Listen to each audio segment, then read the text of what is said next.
Welcome to today's episode of CLCI Live, brought to you by the award-winning and ICF accredited school, Certified Life Coach Institute. Sit back, relax, and enjoy today's episode.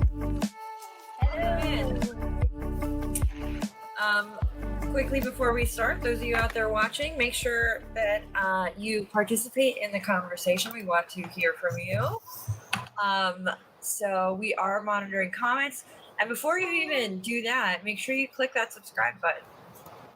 Right now, subscribe to our channel. Do it. And that's all for me. I'm going to let y'all take over for a moment now. Hello, everybody. Is the button subscribe below or above? That'll be probably above. Above. Hey, everybody. Above. Subscribe. So go ahead and Could be below. or follow us if you're not following us on Facebook yet and you're watching this on Facebook. Do it right now. Well, today we're still going on about Self-Sabotage 101. Last week we talked about, I think it was guilt and shame. Yes. Yes, it was. This week we're talking about being a perfectionist and an overachiever, and how this eventually leads to unrealistic expectations and burnout. So, perfectionism and being an overachiever, are they one and the same? I don't think so. No, because I am one of those things and not the other. Not the other. Correct. Which one are you? Yeah. I am an overachiever, But not a perfectionist. but not a perfectionist. No. Okay. Jen? I'm the exact opposite. So you got both between Jen and I right here. And But- I don't know, when I look on the camera, I'm in the middle of both of you, and I had both. I was a perfectionist and an overachiever. And now I am more an overachiever and less of a perfectionist. There we go. Yeah. See, I'm trying to remember did our PQ test say what I was? I can't even remember now. You were an overachiever. I'm a hyperachiever. Yep. But I'm not. I don't think I'm a perfectionist. I think I'm like, it's fine, good Do you enough. have Stickler on there? Do you have Stickler on there at all? Stickler is the perfectionist, essentially. I might be a stickler too. Let's go back and see.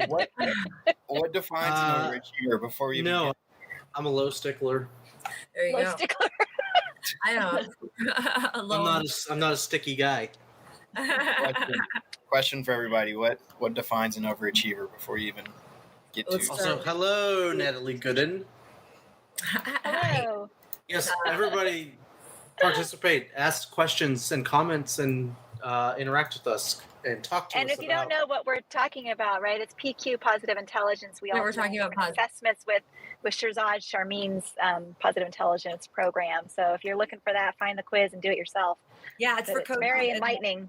It is We very can talk enlightening. It is about very. probably. I learned a lot. I picked up some great tools from that for sure.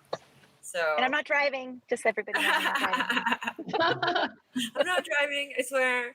And the car's not moving. It's a solid parked car. in the middle of the street. We are safe right now. So Jerome, you asked what do we define? How do we define higher? Yeah. How do you define overachiever? overachiever? You yourself.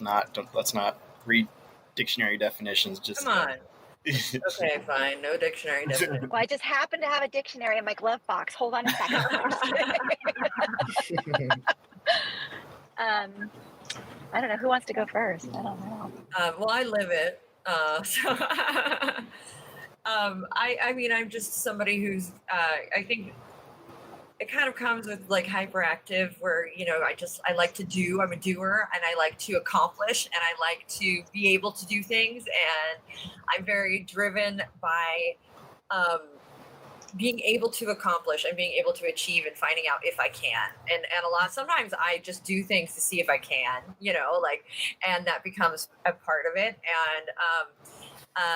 And I like to, I like success. I like to be successful. I like to be good at what I do. I don't have to be the best, but I like to I mean, mind you, here's all my other tools. I've come to accept that I'm not the best at everything. There are some things I'm not good at, and all things. But my hyperachiever, when I go in, I want to go in and I want to do it. And I want to do it well, and A+ student. That was, and I think that's a very much just sort of part of who I am, and there's very subjective definition of hyperachiever, but that is to some degree, I guess, my hyperachiever. So. But I'm hearing two things. I'm hearing hyperachiever and overachiever. Overachiever, yeah. And so for me, like when I'm thinking about, I'm not really an overachiever anymore. In the sense that like I'm not a perfectionist anymore. For me, it's like I used to set myself up where I had so many different projects and I was trying to do them all at once. And now I'm really finding a balance between, okay, what do I need to do? How much time is it going to take me to do it?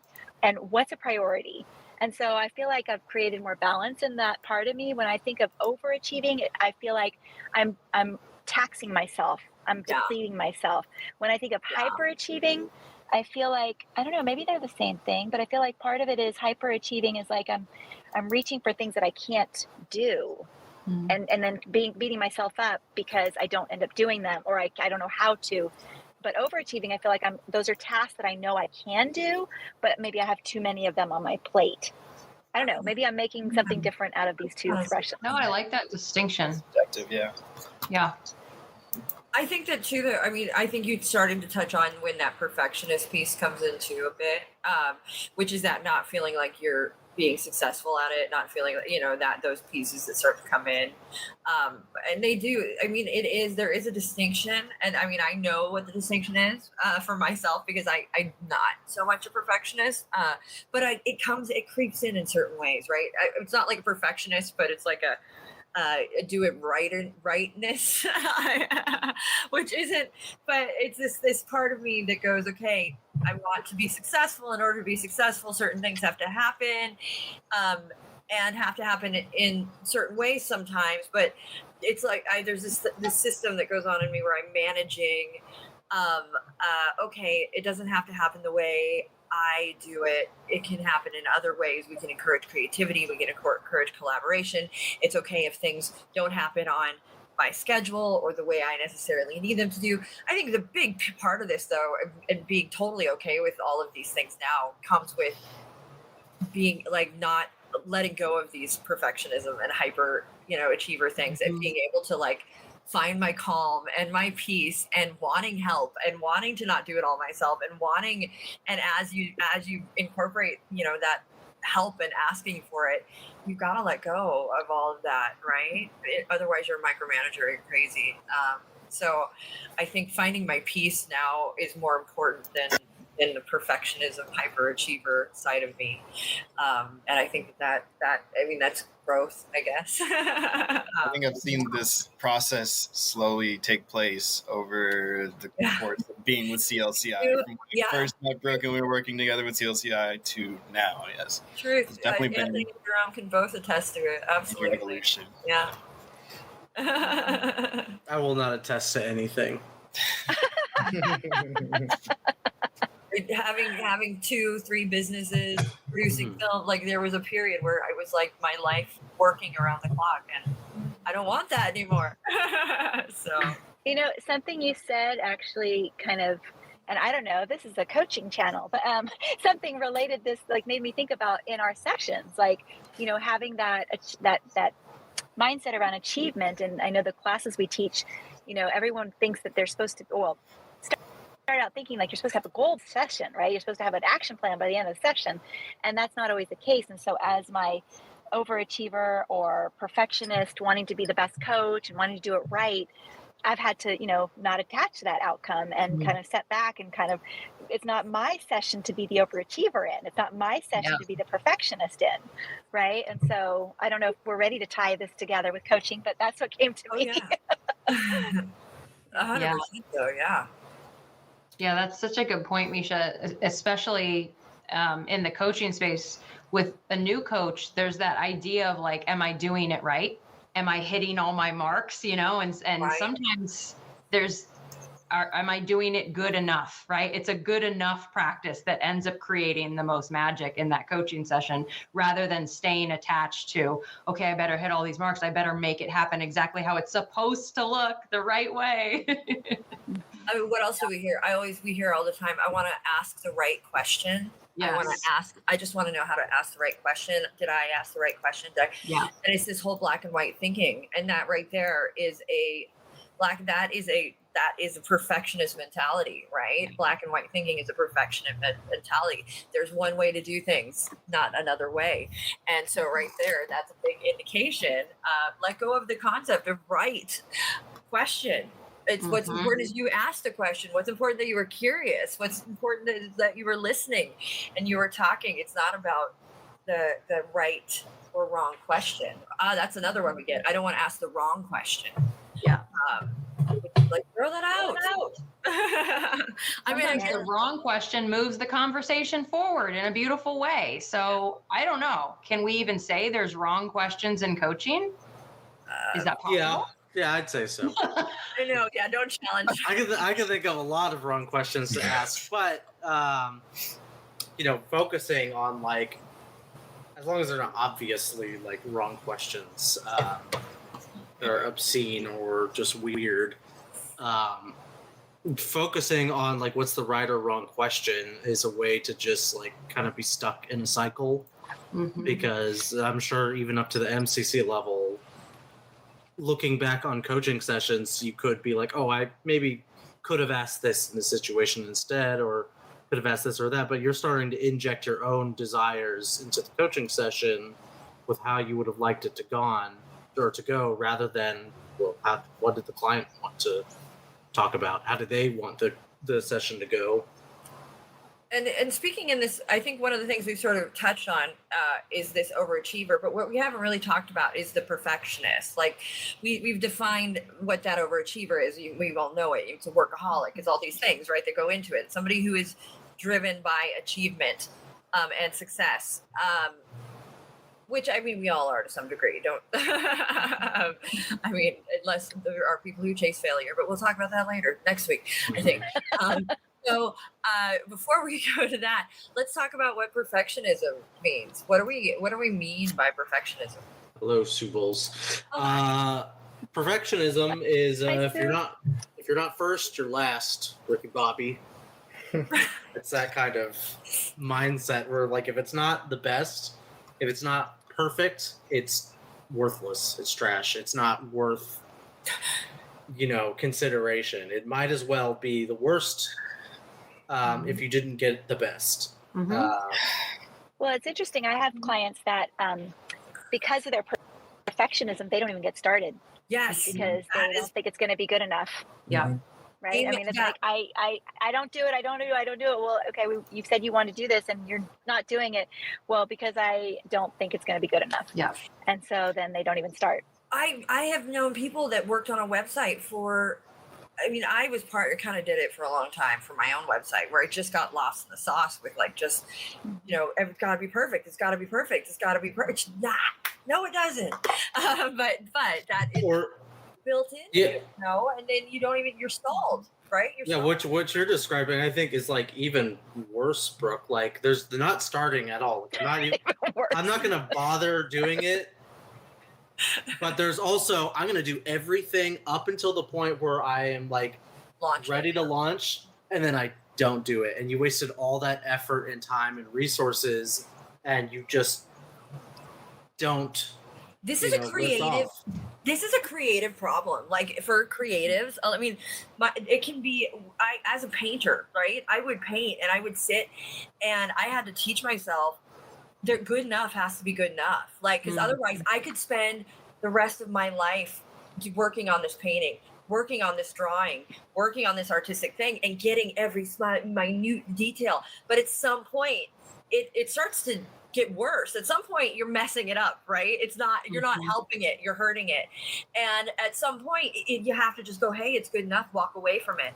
And it's something. Same thing with copywriting or just writing in general. Yeah, it's a creative process. I think perfectionism is a side effect of creativity because we get so wrapped up in this. We want this to be perfect. We want to express this and express it in such a way people love it. And it becomes a mind game for us. And you have to at some point be willing to like tap the brakes and step away. When I ran a paint department and I had a whole bunch of creatives working for me, I would say, get away from it, fresh eyes. You're not allowed to touch. Out of this room, go do something else. You can come back. You can come back tomorrow. You can come back in 2 days and we'll look at it then, but you're not allowed to touch us anymore. And I had to do that so many times with painters and just get them used to that. Because you get so like, we would paint at this level. Nobody's looking at anything this close. Like, what are we doing? Back up. And it's a serious side effect of creativity, I think. Brooke, go on, Jen.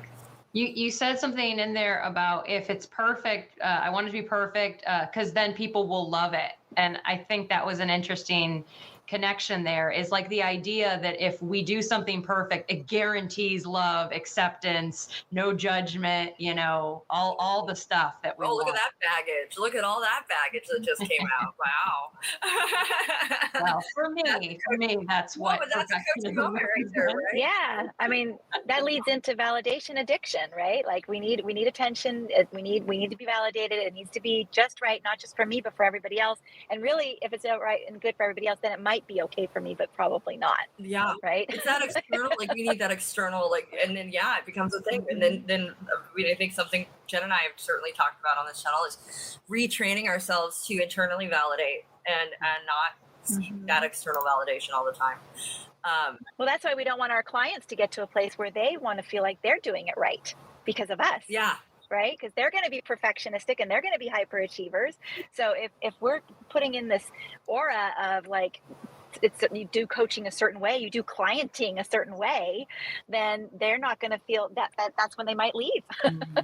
Right? And what did Sue say? Yeah, she was a perfectionist for decades and I've since is a mask for insecurity.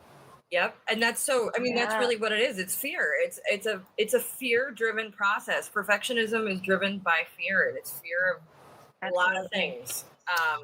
I kind of want to add on to that. I'm not negating it, but I'm adding on that like perfectionism also might be a symptom of like people not properly defining what's perfection is in their minds or success, because for something that is more qualitative, like let's say writing or art or something that doesn't have like a specific ROI numbers on a spreadsheet kind of A plus B, 1 plus 2. Yeah, logical. 1 equals 2, right? We know that. I did it. I don't think people actually go through the effort of like defining what is perfection or what is the measure of success in their goals, which is why when you're coaching somebody, setting the session contract, exploring the goals and figuring out like what exactly is the measure of success, or we're going to call it a day, you achieved your goals, that might help just alleviate a lot of the perfectionism stuff already. Because when people are unclear on what their success is and what perfection looks like, they're going to keep on moving the goalposts. And okay, I got to here, but I never really defined from the start where my end goal is. So let's just keep pushing it and pushing it. And that's why you, Brooke, had to tell your people, we got to stop. We got to take like 2 days to step back because when we were painting, we had deadlines, right? We had deadlines. Things had to be done. It was painting for an organization. We were painting for an amusement park. So it was like, this has to be open. You can't back up, right? Back up, step away, because we didn't have, so it was good because there was somebody there to sort of pull them off of it, knowing that your time is valuable and I can't leave you here for another month, right? Gotta go. This is good enough. Yeah, that doesn't allow that style of like, I guess leadership doesn't allow for perfectionism because you have to stop at a certain point. But let's think about it. Life really doesn't allow for perfectionism, right? If we're gonna put things out and we're gonna get to that point, and you're right when you say defining what success is success launching the website? Is success people using the website? So knowing what these things are, and that's where that SMART goal piece comes in, right? That timely element, that T, that big T. What does that timely mean? Timely is so important. Why? Because it makes us throw perfectionism out the door. We're not allowed to. At some point, we have to make it. It has to be good enough. Whereas if we have that T goes away, we have this big void of, or, not even void, but this big wide world where we can just let it go on and on and on and on and lose time and not keep track. And I think that's sort of what brings people to a coaching space sometimes, is that they have allowed it to go on and on, or they've allowed these things to happen and they're realizing, okay, I need accountability. Yeah. I need to. Kyle, come in. Kyle. I'm just completely agreeing with everything. That's good. You got to tell us. I agree with all of you. You guys are perfect. Give us more validation. Just kidding. Feed that validation addiction we've got. Yes.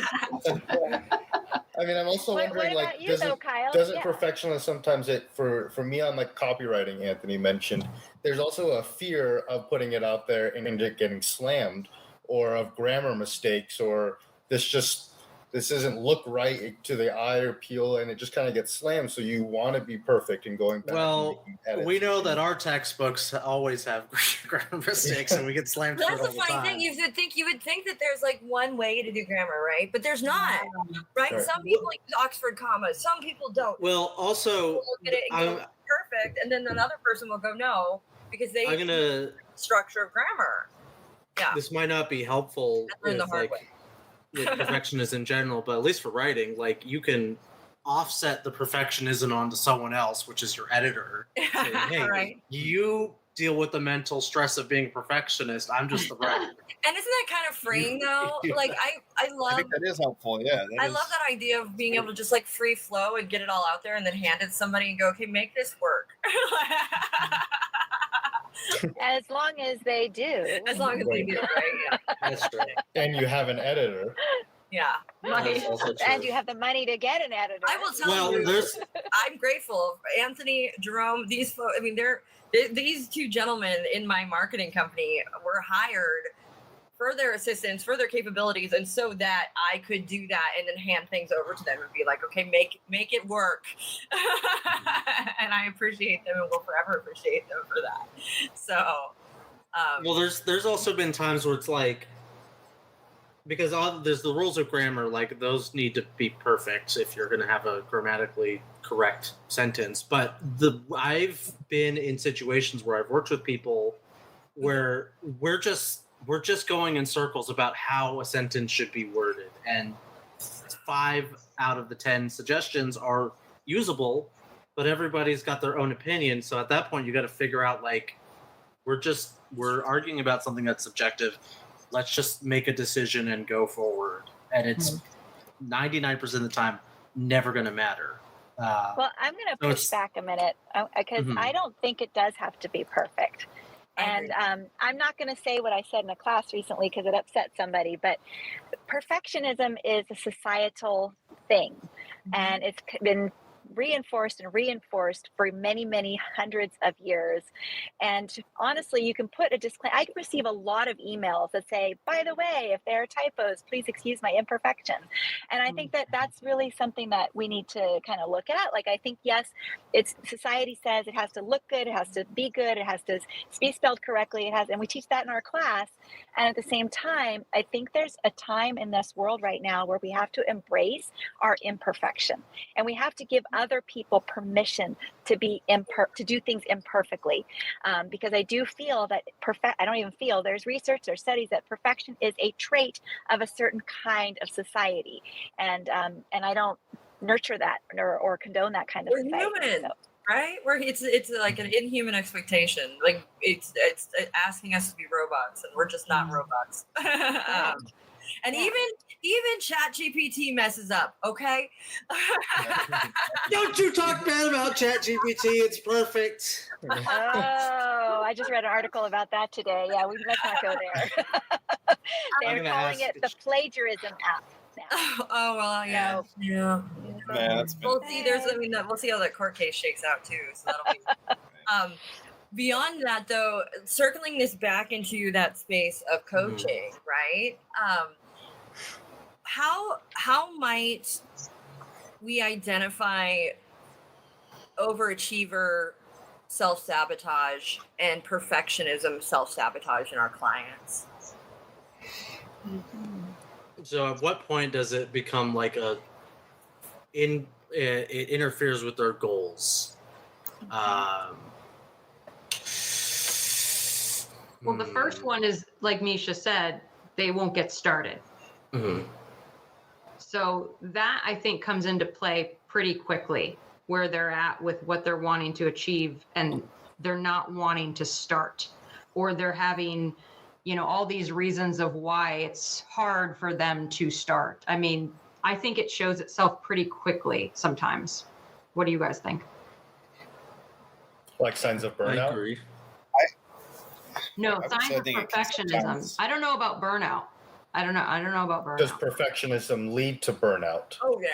Yeah. And as a coach, should you be trying to spot that and saying they are coming in burnt out, they're afraid to start on their project, they might be depressed, aren't sleeping, and that could be maybe a sign that they're constantly trying to be an overachiever in their work. I do think, Jen, it can be pointed out pretty quickly, but also I think there's moments where it can develop over time where maybe they start on a goal, and then as soon as they get to space where you think they might be ready to complete that goal, they switch to something else. And then they do that over time, over and over again. And that, I think, that's a long-term type deal where you can point it out. Where did Misha go? I'm sure she'll be back. Let's go. Okay. Any other ways? I have some locked and loaded, but I'm waiting for you guys.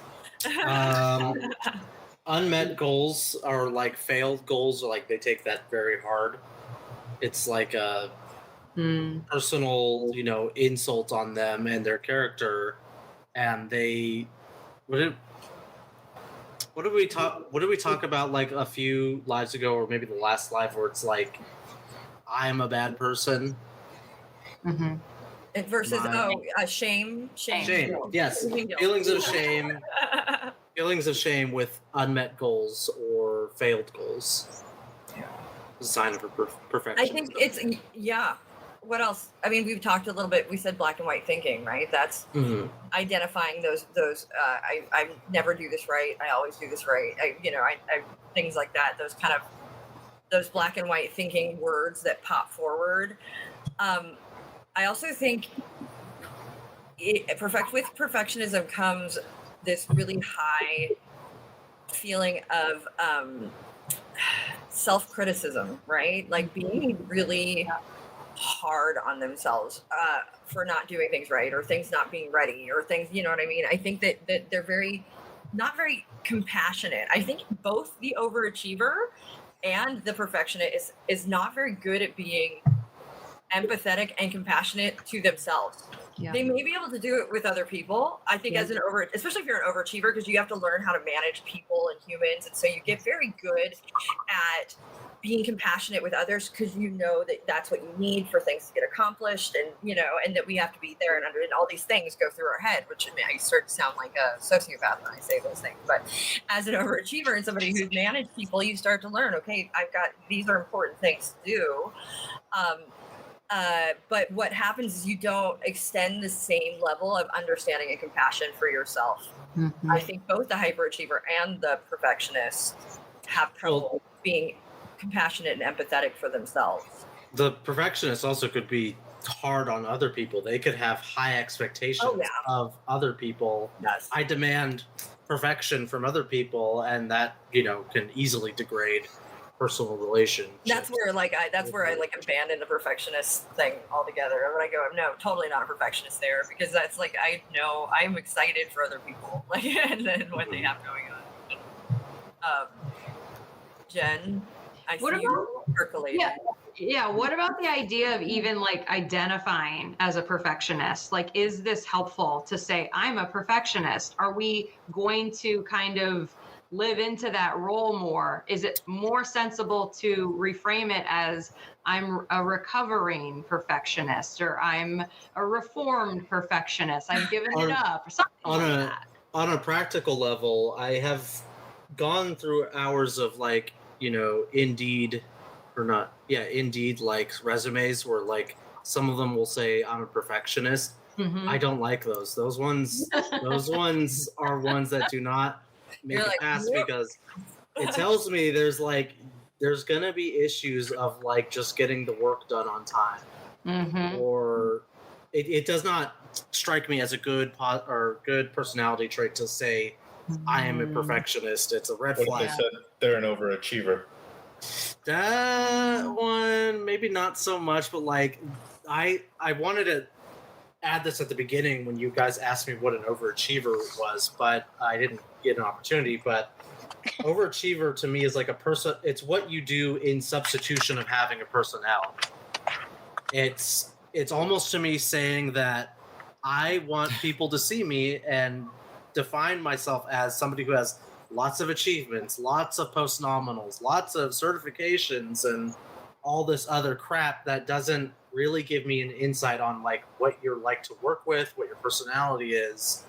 So when somebody says they're overachiever, it feels like they're trying to hide something from me, or they're trying to compensate for something that they're lacking.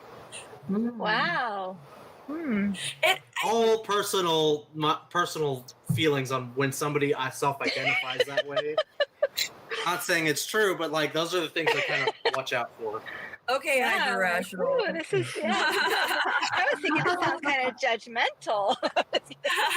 No, it is. I'm making a judgment. That's 100% a judgment call. But those are the kinds of things I have watched out for in a very practical setting of like I have to get through hundreds of freaking resumes. So I got to sort these somehow. They say that when you're asked in a job interview, what's your weakness, that they hate the answer a perfectionist because it's kind of like a cop-out. It's like a fake answer. It's like, no, be real with me. Give me something real. Anyone can just say I'm a perfectionist. Or just care to explain further? Well, because we get into psychology of that answer. It's because it's them saying, well, I'm going to do it right, and I'm going to make sure I do it right, and that's what's wrong with me. But and I just love working like after hours and coming in early for work. And this guy's the worst. Well, I'm glad I'm already working for y'all because I'm not anymore. or with y'all, I should say. I've heard that many times in a job interview. I'm not sure how that went over. That's funny.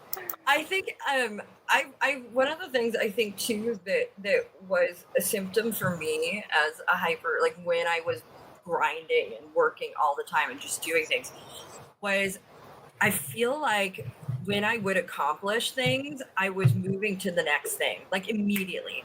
So like it felt like I never celebrated. And I look back at it and I think about all of those achievements and all of those things.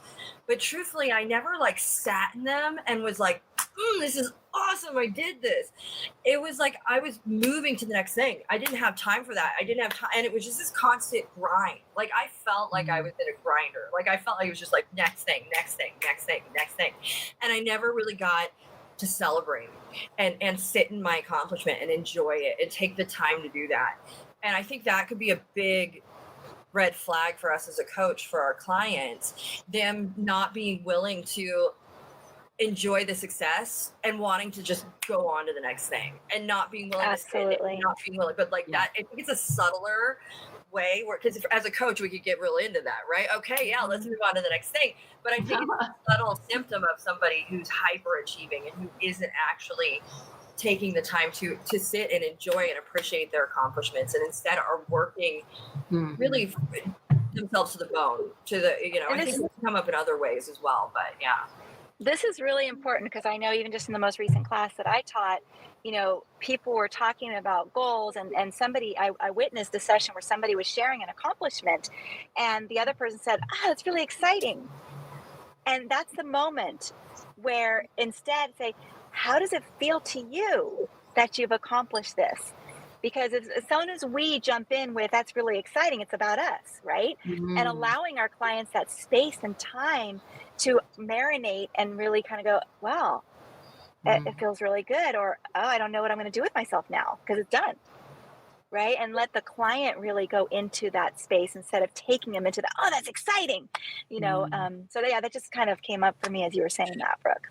And I think it's one of those moments where it would allow somebody who is a hyperachiever to sit in it and go, well, how do I really feel about this? Like, truthfully, I think I think about those moments too, where like, I think of moments where like, I remember we did it and I'm sitting here and it's, like 10 o'clock at night and I'm exhausted and it's like, if somebody in that moment or the next day had asked me, like, how do you feel about it?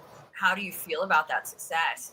My response would probably not have been, oh, I feel awesome. Like, I feel like, it would have been probably a very eye-opening moment for me because it would have been very vacant. It would have felt very like, well, it happened. Okay, let's go to the next thing. Let's do it. And right there, that is an empty vessel as far as I'm concerned. Like, I was an empty vessel and I was doing for the sake of doing.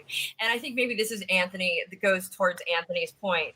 I don't know that it's lacking, that I lacked a personality, but I was definitely an empty vessel, right? I was somebody who's working for all of this exterior validation, all of these things. And what I'm not doing is filling my own cup and doing the things that I need and the things that I love. And I'm really good at achieving things, but I'm not, I think the best way I can say it is I was an empty vessel for truth. That's exactly what I was saying. Yeah. I still had a personality. So Anthony, you can be quiet now. Don't add anything. I just was not at all taking care of myself, right? Self-care was not what I was doing at that time. Another indicator right there. We're kind of going to be veering into the realm of the therapy or psychology, but I'm kind of speculating. Why do people become overachievers and perfectionists? What causes them to be that way, other than, being just born that way? Do you really want to get into like I can tell you exactly what got why, but it's like, go ahead. Scary road. Okay, make it a short and less scary road. We'll go all the way. I mean, really, we can go all the way back to childhood, right? I had a parent that I was chasing for validation. Like, all I wanted was for that parent to validate my accomplishment, to see me, to show up to my things, to tell me I did a good job.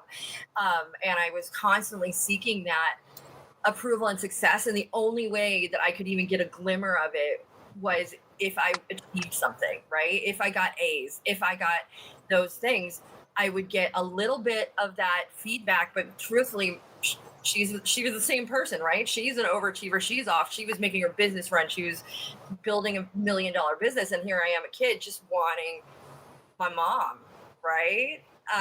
And that the only way that I could get any kind of feedback or goodbye. Brooke.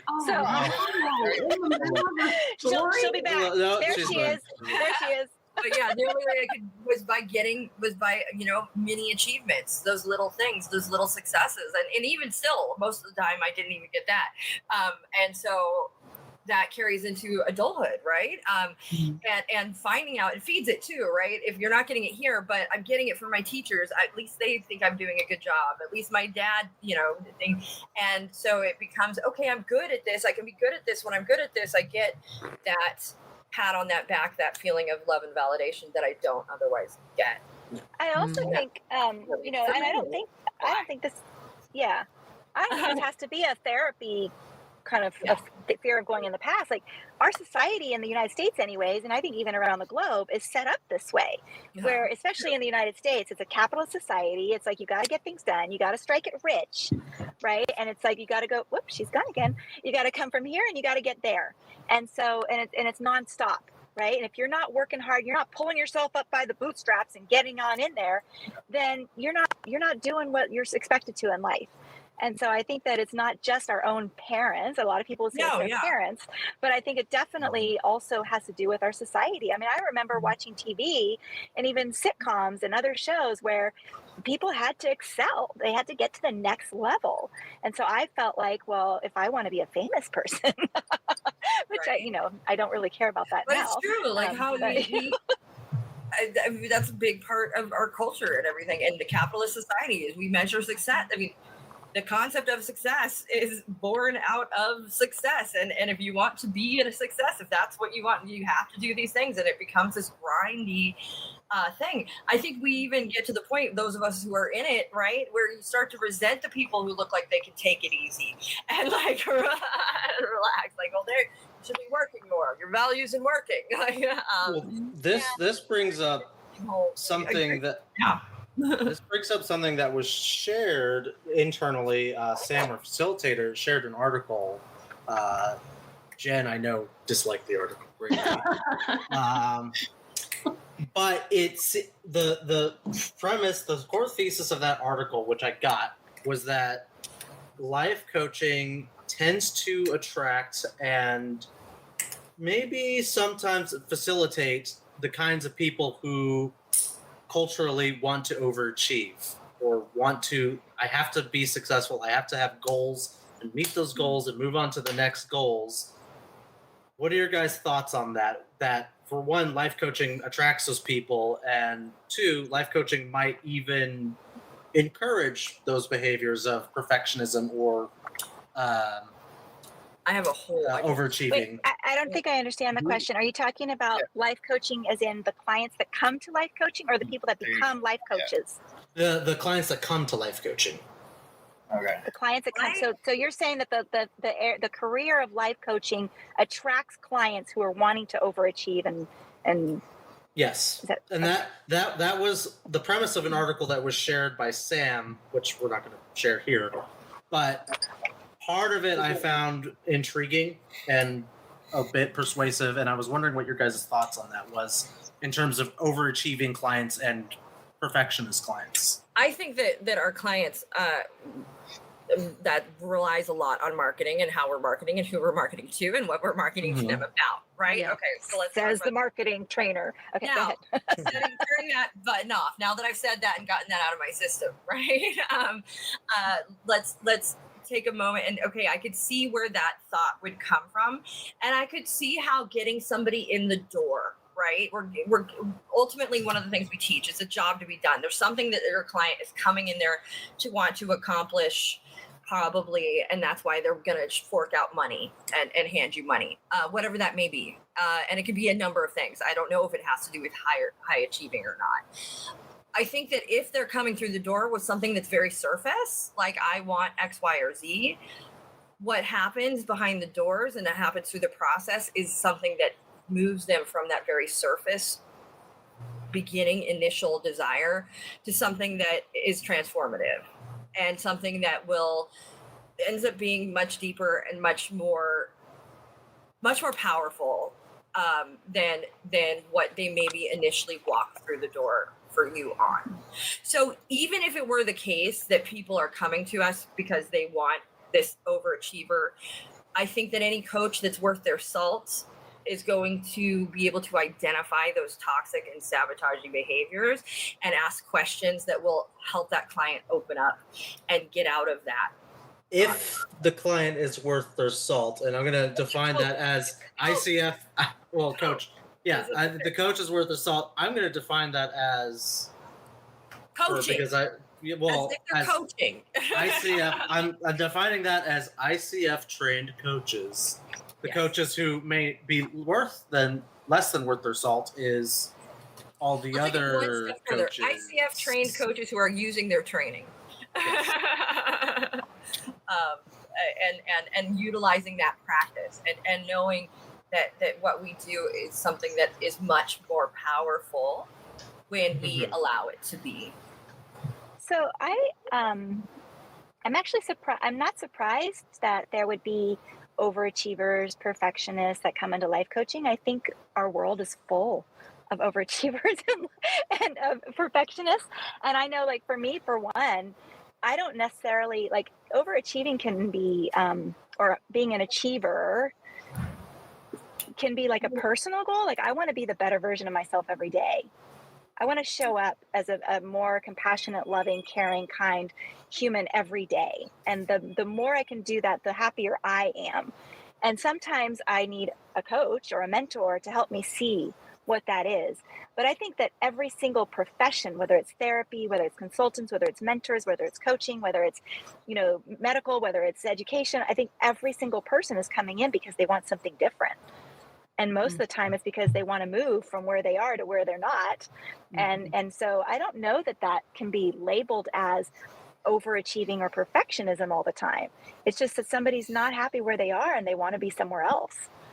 I also think that person is whoever wrote that article is looking at things with a very narrow point of view and making some big assumptions like, oh, it's only goal-based. It's only, well, we do have goals and goals are a part of it. Yeah, but there's a lot more to it than that. And part of that reason that we have maybe a session goal or we have those things is so that we stay on track and we're not meandering and wandering, and we ensure that we're being successful and we're not only not doing harm, but we are creating good, right? I'm not sure how ICF words it, but that they don't leave it at don't do harm.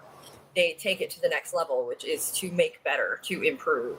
And I think that's built in. And I think that the little structures that we have in place as a coach exist so that we can not just not do harm, but also ensure we are improving our clients' lives, or assisting them in improving their own lives. There we go. Misha, I had a coachable moment when I heard you talk. Just it made something popped into my head when you shared that you want to spend every day being a better person, and by that being a more empathetic and more. Do you extend that empathy and willingness to be compassionate and empathetic to yourself when you're not able to be a better person that day? Yeah. Yes, okay, but what I mean by being a better version of myself is for me, and then for others. Like I'm first. Okay, I used to not be first. Yeah, no, thank you for that coachable reminder. But yes, no, that's what I meant to add in is that I want to be a better version of myself for me. And then that will, get out into the world. That'll, right. What's the word? Emanate. Right. And so, but I think that's what we're helping our clients is to do this for themselves first. And then, we can achieve A, B, C, D, or Z, whatever. But I think it's about the work. So the people that come into us in coaching, well, I don't know. I guess I can only speak for myself. I can't say that all my clients that have come to me have been coming to me as perfectionists and overachievers. My clients that have come to me because, like we say in the classes that we teach on the ICF platform or model, they are here and they want to be here. And if you're looking at me the other way, they are here and they want to be here. I don't know the mirrors of this video, and so I think that it's not always about I want to be here and I can't get there because I'm not good enough, or I want to be here, I want to go here and I don't think I can because I'm not good at achieving. It's not always the case. It's about there's a block inside and I don't know what I'm afraid of. I don't know what is getting in my way, or I've had previous experiences where I haven't been able to get there and it's really important to me. So I guess I don't see it always as overachieving or as perfectionism that's guiding them. And I didn't read the article, so I'll just say that I did not read the article. I'll go back and read it another time. Save yourself some time. Yeah. Okay. And truthfully, I think that one of the things we're doing is when we say, this person is a perfectionist, this person is an overachiever, I'm an overachiever, I'm a perfectionist. That's not all I am. Right? That's not all anybody is. That's not parts of us. The full definition of anybody. It's a trait. It's a moment. It can be a moment in time. It can be a piece of what's going on in their life. It can be it can be just how they are in a single situation in a single moment. Absolutely. And it doesn't mean that it's there all the time in every situation and so it's one of those things where we are painting with broad brushstrokes, but at the same time that what we don't want to discount is the whole human being, which our whole human being is all things and all things at different times. So not forgetting that it might be a small symptom in a particular situation. That does not mean that this client is always an overachiever. That is only thing that they are. It might just be a trait or a piece in a certain moment. So. Well, and I'm glad you said that, because in a lot of interviews, when people ask the question, what is a weakness? I don't like that question, because I think that every single characteristic that we have it's been a survival trait, or it's given us some kind of superpower, right? And so when I see a lot of interviews changing to, what is one area in which you would like to grow? Mm-hmm. That's a much better question, because it opens up that it's not a weakness. None of these traits are weaknesses necessarily, unless you're, I won't say that word, unless you're not a nice person. Right there, by asking the question, write that down for our interviews. We're letting our negative brain bias take over right there. Right, absolutely. Yeah. And it's kind of, it's like a loaded question. As a life coach, we would never, like right there, what are your weaknesses? Like, well, let's not say that to our clients, right? Because we've just painted, we've just inferred they are weak. I agree. I think we need to scrub that question from the interview list. I just realized, I think we've gone through this whole episode and I still don't know what Kyle or Jerome think they are more of. A hyperachiever or perfectionist. How did this happen? Both. I'm neither. I'm both. I would say, go ahead, Kyle. Okay, I would say I'm neither. I can overachieve. Whoa, Mr. Humble here's neither. I don't think. I used to, I guess, attempt to do everything perfectly, but there's been moments, like even just recently, when it comes to creating, I can point out, thanks for you, Jen, being a second pair of eyes with the certificate that I just did. I spent way too long on it, and I know what helps is to just give it over to somebody, but I wanted to give it over perfectly. And I'm glad I gave it over to Jen, because she was able to just help me work through what needed to be corrected, instead of me going over and over in my head, trying to fix things that maybe necessarily weren't even there. So I think I have a track record of being able to understand that there's much better, success that comes out of not allowing yourself to try and over perfect or perfect. I can overachieve, I think, sometimes. I probably do to a fault sometimes, and I think that's what teeters, that kind of gets you into the realm of perfectionism. I think the way I understand overachieving and perfectionism is overachieving to a fault. I don't think overachieving is necessarily always a horrible thing. I try to overachieve when it comes to my relationships. It can get to a fault, where maybe I'm putting too much energy in there. In particular relationships, I'm burning out. Ladies, Jerome is too good of a boyfriend. I think he meant all relationships. Oh, so yes, I definitely mean all relationships. Yeah, family, friends. There's not just one kind of relationship. Yeah, romantic relationship, that's been a while, so I don't even know. Oh, Jerome is single, everybody. No, that's what I'm saying. Ladies, he's too good of a boyfriend. Call LTI and we'll patch you through to him. Kyle, what about you? Overachiever or perfectionist? You said both, but explain. Yeah, I feel kind of, I like what Jerome was saying. Like, there's times where you can be a perfectionist and a time where you can be an overachiever. And there are plenty of times I find myself doing both. And I need to recognize when it's time to take a step back, take 2 days away, like Brooke said at the beginning, from a painting, take time away and say, yeah, I was staring at this report for 2 days straight, going off and going for a walk and doing some other projects. I came back with a new idea. But I definitely do both, where I'm trying to be perfect. I'm worried, as I mentioned, I might have a fear of my grammar's messed up, or I'm not making the right storytelling. It's not making sense. The reader has no idea where they're going. That's just all everywhere. And thankfully, there's times where people, like Jerome was saying, you can turn it over, or Anthony said it too, turn it to editorial, which is nice, but I forget, and I don't want to just give bad work. So I even use it as a motivator. Being a perfectionist, being someone that's an overachiever, I use it to motivate me at times to get the work done rather than not doing anything at the same time. So I definitely do go on both. I see a puppy tail. Yeah. She was excited to hear me talk. I think that we're moving into final thoughts land.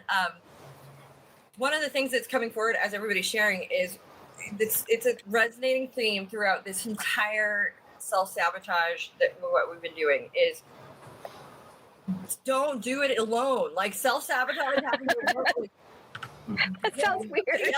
in, right?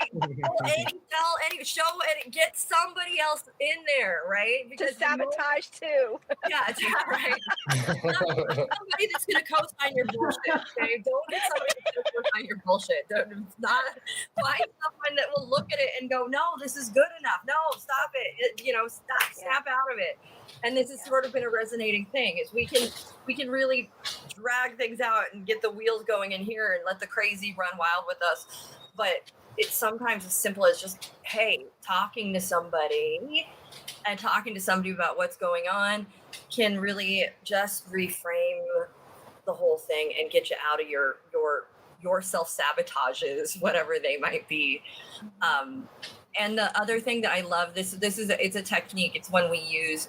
It's called the double standard technique, which is when someone is stuck in perfectionism, stuck in overachiever, sort of flipping the script on them and saying, hey, if this was your kid's work, if it was your kid, your mom, your sister, brother in this situation, what would you say to them? Would this be good enough? Would this be good enough? And sort of flipping that script, so they have to. It sort of forces empathy, sort of, and self-compassion and self-empathy when maybe they aren't otherwise extending that to themselves. So. I think as I'm thinking about this topic and in regards to coaching, we've had discussions of, doing our work, right? So that we can have empathy and compassion for ourselves, so that when our client comes to see us, that we can have empathy and compassion for them. But it's just also a reminder that it's a real gift when other people, I'm sure that there's a piece of Jen that appreciates getting the draft from Jerome and being able to participate and help, and I'm sure, I know for me, when someone asks me for help, if I'm able, I want to. It feels good to be of support. And so just knowing with all of this that, perfectionism and overachieving has gotten people to a place where they are now. We've all survived 100% of our traumas, and there's reasons that we've done that, whether it be by perfectionism or overachieving. And so I think it's important to acknowledge that it all has a place in our lives, and it's modulating and moderating, how we use these traits. That's all. Final thoughts, everyone else? We're about at that time. Jen, final thoughts.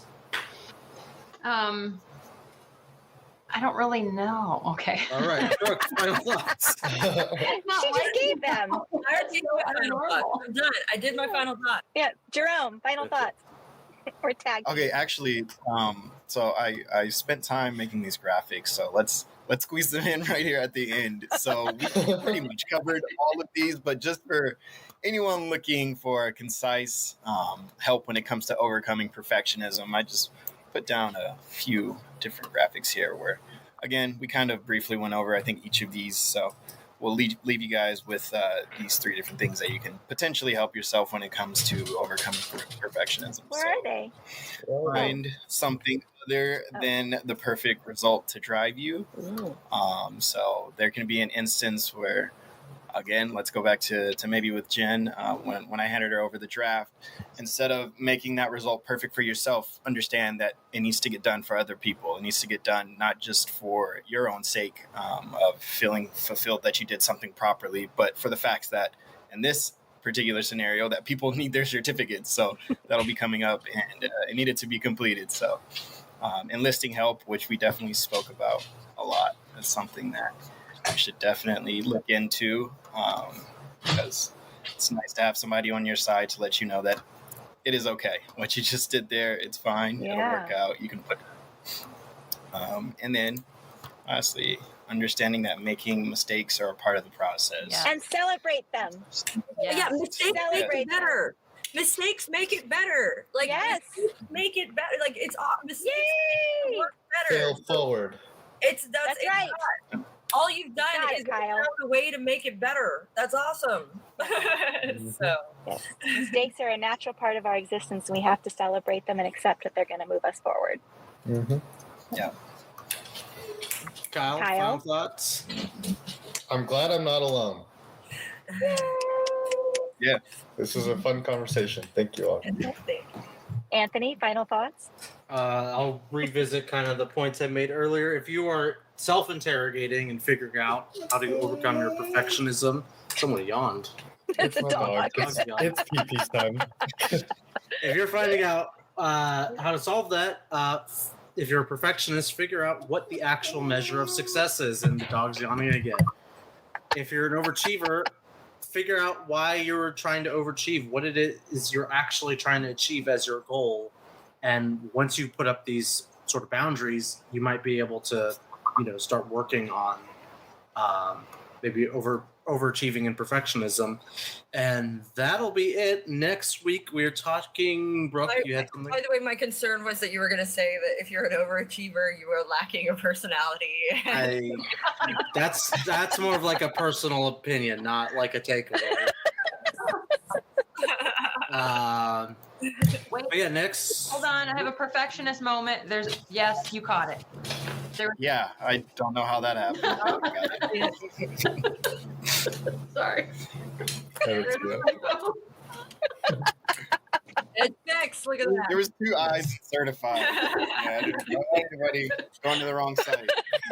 There we go. Well, in our Next. 101 slides, there is a slide that says certifiedlifecoachinstitute.com. There's a reason for that. That's because all of our social is the Certified Life Coach Institute. That's probably why. Yeah.